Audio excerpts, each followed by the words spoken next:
Infocité, le journal de l'info de proximité sur la 95.2. Présentation, Aïssata B. Traoré. Infocité, les titres.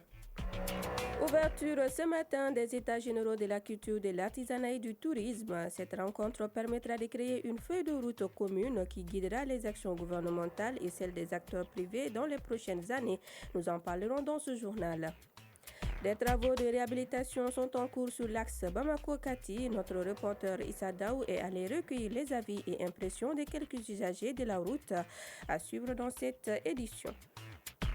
Elle exerce un métier peu commun, surtout pour une femme. Il s'agit d'Adam Dimafane qui, depuis près de 40 ans, pratique le métier de forgeronne. Une de nos équipes est allée à sa rencontre pour en savoir davantage sur son histoire. Ibrahima Souri Traoré sera avec moi pour décortiquer l'actualité internationale. Voilà pour le sommaire, les détails dans quelques instants. Je vous le disais à l'instant, les États généraux de la culture, de l'artisanat et du tourisme se déroulent depuis ce matin au Centre international de conférences de Bamako. La cérémonie d'ouverture a été présidée par le Premier ministre général Abdoulaye Maïga. De ce 9 au 11 janvier, cette rencontre d'envergure qui regroupe plusieurs acteurs et professionnels du secteur vise à dresser un état des lieux détaillé de ces secteurs essentiels pour le développement socio-économique du Mali et à dégager des perspectives stratégiques pour l'élaboration d'une nouvelle politique culturelle. L'objectif des États généraux est de créer une feuille de route commune qui guidera les actions gouvernementales et celles des acteurs privés dans les prochaines années. Les recommandations de ces États généraux permettront également à l'élaboration d'une politique culturelle décennale axée sur le renforcement de la complicité des secteurs de la culture, de l'artisanat et du tourisme. Nous y reviendrons en détail dans nos prochaines éditions. Aujourd'hui, la rédaction de la chaîne 2 s'intéresse à l'une des routes les plus empruntées du Mali. Il s'agit de la route Bamako-Kati. Depuis plusieurs mois, des travaux de réhabilitation ont été lancés sur cet axe qui relie la capitale malienne à la ville garnison. Comment les usagers perçoivent-ils cette initiative? Notre reporter Issa Daou est allé recueillir les avis et impressions de quelques usagers de la dite route suivante. La route Bamako-Kati, qui accueille chaque jour des milliers de véhicules, est souvent considérée comme l'une des plus fréquentées du pays. Longtemps dégradée, elle a nécessité une réhabilitation urgente. Les autorités ont annoncé il y a quelques mois de cela la réhabilitation de la dite route. Mais la question reste, ces améliorations vont-elles répondre aux attentes des usagers? Baini Niare, conducteur de mototaxis. Nous avons énormément hâte que la route puisse être réhabilitée. Ça va réduire les accidents et ça contribuera à faciliter la mobilité des personnes et des biens. Les attentes sont donc grandes, mais certains usagers restent prudents comme Oumar Djila qui emprunte cette route tous les jours pour se rendre au travail. La réhabilitation de la route là, ça va être si on avait vraiment une très bonne chose. Et vu qu'actuellement on peut dire qu'on n'a pas de route, à chaque journée on assiste on n'a pas des cas d'accident ici. Ça c'est dû vraiment que si on avait la route n'est pas assez large. Voilà, donc la réhabilitation va permettre vraiment aux usagers vraiment de rouler tranquillement et réduire ce qu'on appelle les cas d'accident aussi. Nous attendons vraiment avec une grande impatience le début des travaux. Cependant, tous ne partagent pas cet enthousiasme avec le même degré de confiance.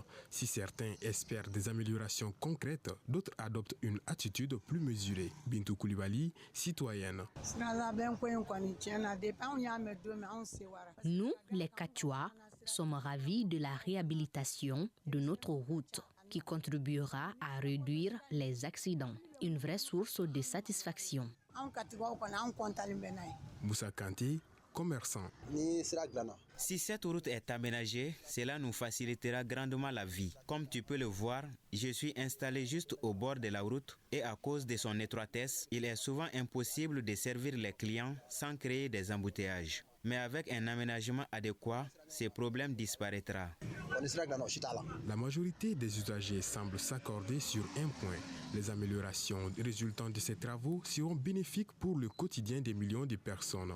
Un chantier d'envergure estimé à 95 milliards de francs CFA qui contribuera à améliorer la vie de l'ensemble des usagers. Je vous amène à présent à faire un tour dans quelques-uns des 19 marchés de la commune 6 du district de Bamako. Ces lieux de vente et d'approvisionnement en denrées et produits ont une rentabilité dans l'économie des citoyens de la commune et de la mairie. Les détails dans ce reportage est signé Fatoumata Togola.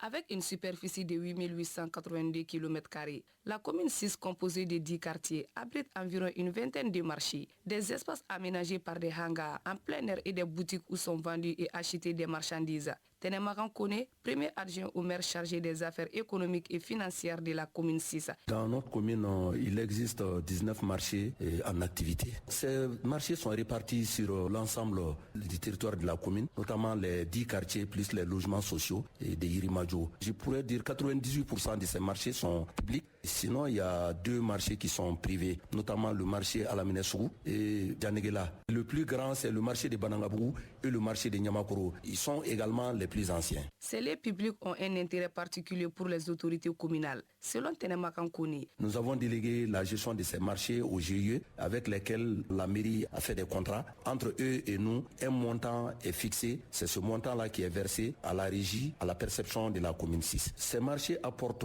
beaucoup parce que leur apport représente les 20 à 25% de nos recettes. Ce sont la gestion de ces marchés, la gestion des équipements marchands qui sont dans la commune qui font fonctionner pratiquement nos ressources actuellement. Mamadou Keita, président du Djoliban Environnement du GIE, groupement d'intérêt économique, est chargé de la collecte des taxes des marchés salés de Nyamakoro. Nous prenons 50 francs tous les jours à chaque personne occupant une place au marché. Nous rencontrons des difficultés car certains résistent et nous insultent souvent. L'aménagement des marchés doit être un atout majeur dans les activités des autorités communales. Et les marchés de la commune 6 semblent manquer cette touche. S'insurge Ali Papa Sanogo, président de l'association pour la sauvegarde du commerce et des marchés. Nous avons le même problème que les autres marchés de la commune 6. Les eaux stagnent et les ordures sont partout. On ne ramasse plus les ordures de nos marchés, mais certains se débrouillent à assainir leur place. On demande à nos élus de prioriser l'assainissement des marchés pour l'épanouissement de la commune. Cependant, tout n'est pas à mettre sur le dos de la mairie, nous indique Bintou Doumbia, vendeuse de légumes au marché de Sogoninko.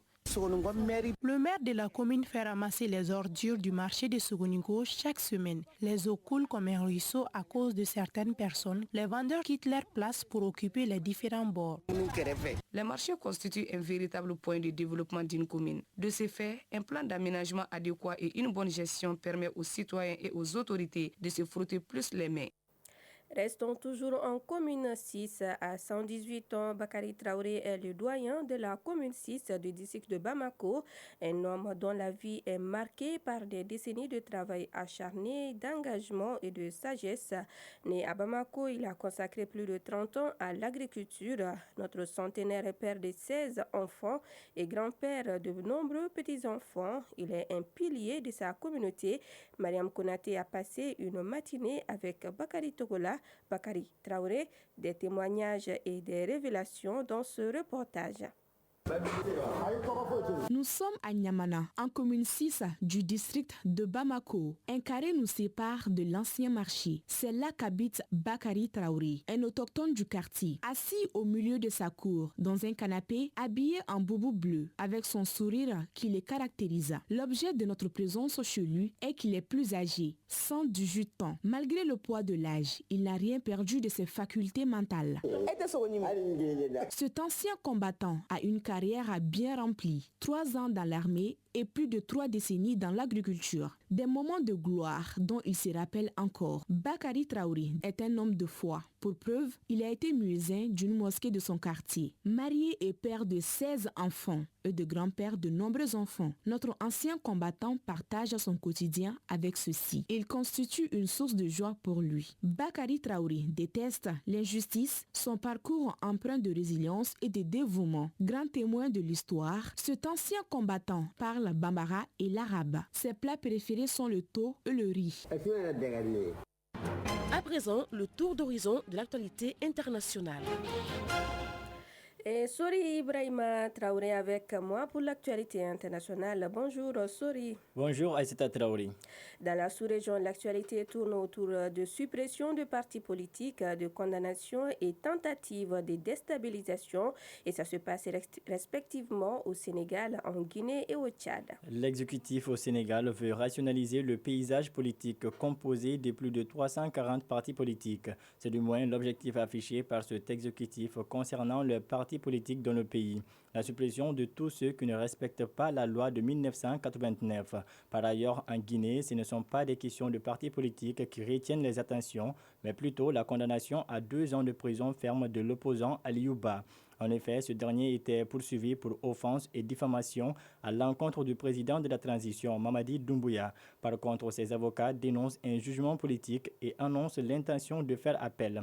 Enfin, au Tchad, après des tirs hier soir dans la capitale N'Djamena, la situation est désormais sous contrôle selon le porte-parole du gouvernement. D'après eux, c'est suite à une tentative de déstabilisation non loin de la présidence. Au cours des échanges, 19 personnes ont perdu la vie, dont 18 côté assaillants. Pour l'heure, l'objectif de cette attaque reste encore inconnu, ainsi que l'identité des malfaiteurs.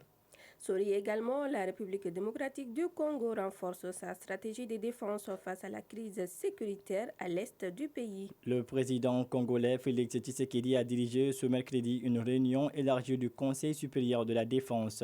Elle a permis de faire le point sur la situation opérationnelle dans tout le pays, plus précisément dans les provinces de l'Est. Durant cette réunion, il a été dévoilé les grandes lignes d'une vision stratégique. Et pendant ce temps, le nouveau chef d'état-major général, Jules Banza Wilambwe, a mis en avant la montée en puissance des FARDC pour reprendre le contrôle des territoires occupés par les rebelles du M23, etc.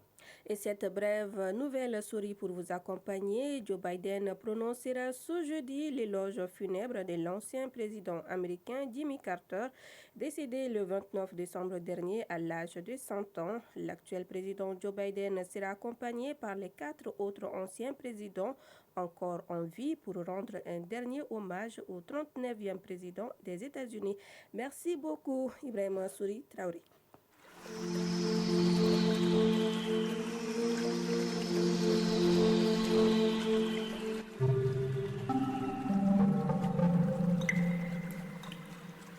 Alors, avant la météo, nous allons pour le portrait d'une forgeronne. Il s'agit de Adam Dimafane, connu sous le nom de Na, qui exerce un métier peu commun. Je vous le disais, elle est forgeronne. Depuis près de 40 ans, cette femme courageuse pratique le métier de forgeronne, un savoir-faire transmis de génération en génération. Notre reporter Awa Sidibé est allé à sa rencontre pour en savoir davantage sur son histoire et son travail. Le travail du fer est un héritage dans la famille d'Adam Dina Fane, dite Na, un métier qu'elle exerce avec talent depuis plus de 40 ans. Cette brave dame façonne le fer pour répondre à tous les besoins de sa clientèle. Et pour cela, elle utilise plusieurs types de métaux. Adam Dina Fane, dite Na, forgeronne. Je fabrique des théières, des marmites, des casseroles, des équipements agricoles ainsi que des barres pour soutenir les escaliers. Je réalise également des colliers pour les tuyaux de robinetterie. J'utilise comme matière première de l'aluminium, du fer, du zinc, de l'étain, entre autres. Chaque matin, Na arrive à son lieu de travail à 7 heures et ne le quitte qu'après la prière du soir. Âgée d'une 60aine d'années, elle a opté pour ce métier par nécessité. Quand j'ai perdu ma mère, c'est mon père et mes grands frères qui m'ont élevée. Dans mon village natal à Banamba, l'un de mes frères exerçait ce métier et c'est auprès de lui que j'ai appris. Mon défunt mari pratiquait aussi ce métier. Ce travail ne m'a jamais empêché de vivre ma vie. J'ai eu des enfants et aujourd'hui je suis également grand-mère. Après le décès de son mari, Na, qui faisait partie d'un foyer polygame composé de 4 femmes, s'est retrouvée mère de 6 enfants. Dans son atelier, ses enfants ainsi que ceux de ses co-épouses travaillent ensemble pour assurer le bien-être de la famille. Mohamed Kamara, fils de Na. Nous sommes devenus des responsables grâce à nos parents. Depuis notre enfance, ma mère nous a toujours guidés vers ce métier. Aujourd'hui, elle peut compter sur nous pour se reposer, mais elle continue de faire ce travail avec la même passion. Goumine Traoré, co-épouse de Na. Na est une véritable battante, d'une grande générosité. Elle partage tout ce qu'elle possède avec les autres. Lorsque je tombe malade, c'est elle qui achète mes médicaments. Je prie Dieu de lui accorder au réussite dans tout ce qu'elle entreprend. Issa Koulibaly, client de Na. Je travaille avec elle depuis plus de 10 ans. Lorsque je suis venu ici pour acheter du fer pour la toute première fois, c'est elle qu'on m'a présenté. Notre partenariat se déroule vraiment très bien. Elle est sérieuse dans son travail et l'exécute avec beaucoup de compétences. Elle affirme n'avoir jamais rencontré de femme exerçant ce métier, encore perçu comme peu conventionnel pour elle. Na a toutefois rencontré des difficultés dans l'exercice de son activité. Le fer liquide s'est déjà renversé sur moi, mais cela n'a fait que renforcer mon amour pour ce métier. Dans ce travail, je n'ai eu des problèmes avec qui que ce soit. Adam Dinadit Nafane est une véritable icône de force et de détermination. Elle incarne la bravoure, bousculant ainsi les idées reçues. C'est pourquoi, comme mot de fin, elle a tenu à adresser ses encouragements au public. Le travail ne connaît pas de genre. Dieu nous a créés pour travailler. Lorsque tu travailles et que tu obtiens ce que tu désires, cela te rend fier de toi-même.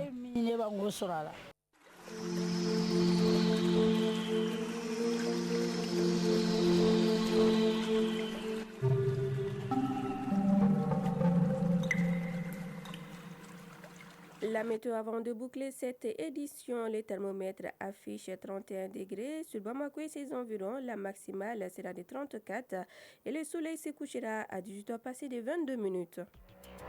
C'est la fin de cette édition qui vous a été présentée par Aïssata Traoré en complicité avec Ibrahima Souri Traoré. Réalisation Fatoumata Togola, Aminata Alice Guino, mise en onde Malik Kansai, mise en ligne Amadisso, coordination éditoriale Serou Traoré, Djefa Diara. Restez connectés sur la chaîne 2 car juste après moi, le journal des sports avec Brahima Diallo, Awa Kamisogo et Moussa Diabaté. Très bonne suite de nos programmes. La chaîne 2 sur la toile. Tapez www.ortm.ml et s'ouvre à vous le meilleur de la radio.